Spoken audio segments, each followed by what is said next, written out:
Assalamualaikum warahmatullahi wabarakatuh. Ini saya akan membahas hasil studi saya tentang teknik informasi dan cukai, terus penipuan melaksanakan bea cukai di Kementerian, khususnya di cukai. Saya Sony Hermawan, kelas MJ 80, saya berprofesor.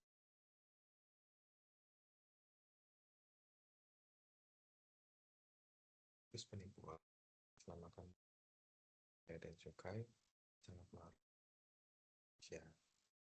Dari tahun ke tahun terus meningkat jumlah korban bea cukai. Pun bea cukai sendiri ternyata sudah dan sedemikian rupa yang akan coba saya paparkan berdasarkan hasil studi saya yang bersumber pada website resmi Bea dan Cukai. Banyak sekali modus penipuan yang sering terjadi di Indonesia, antara lain yaitu belanja online shop.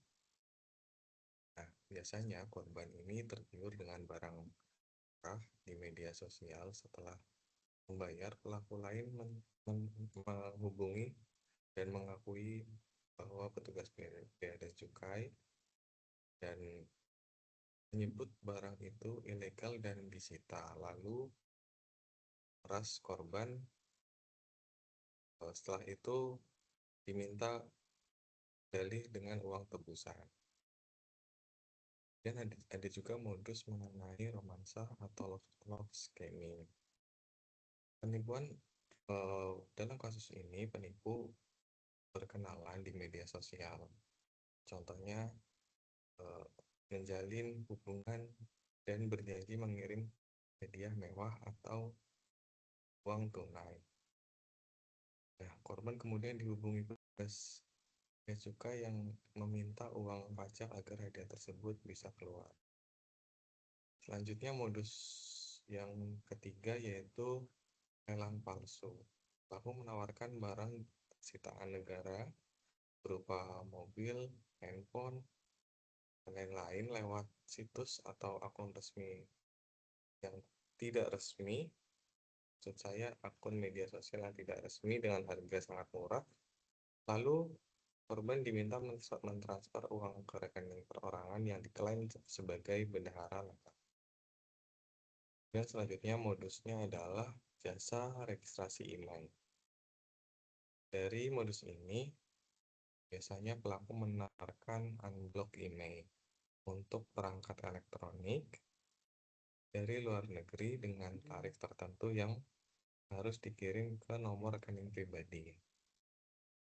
Kemudian modus berikutnya adalah pencucian uang. Untuk pencucian uang ini, pelaku biasanya mengaku membawa uang tunai jumlah besar atau berupa paket diplomatik yang tertahan dan meminta biaya clearance bernominal sangat besar. Nah, adapun ciri-ciri utama penipuan dalam kasus ini yaitu biasanya pelaku menggunakan nomor pribadi, menghubungi langsung baik via telepon atau WhatsApp. Kemudian biasanya transfer ke rekening pribadi menggunakan nama perorangan bukan atau resmi institusi pemerintah.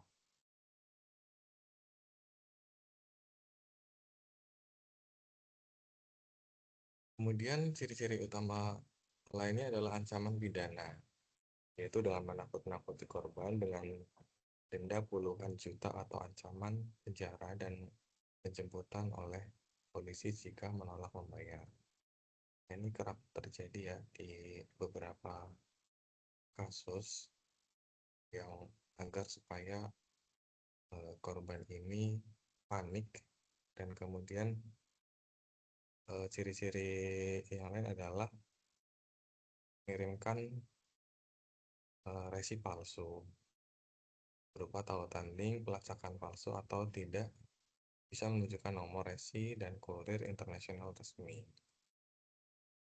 Kemudian ciri-ciri yang terakhir yaitu identitas palsu, memasang foto profil pejabat atau pegawai bea cukai agar terlihat meyakinkan, termasuk biasanya menggunakan ID card dari pegawai bea cukai yang diedit sedemikian rupa sehingga mirip sekali dengan identitas yang dimiliki resmi oleh bea cukai.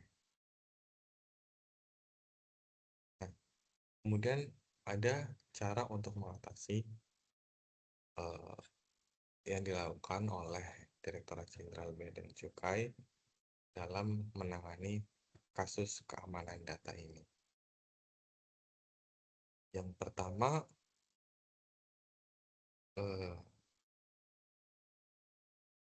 jika kita membuka website resmi, kita membuka profil pejabat, di situ sudah ada watermark sehingga untuk identitas sudah terminimalisir atau terminimalisasi untuk dipalsukan.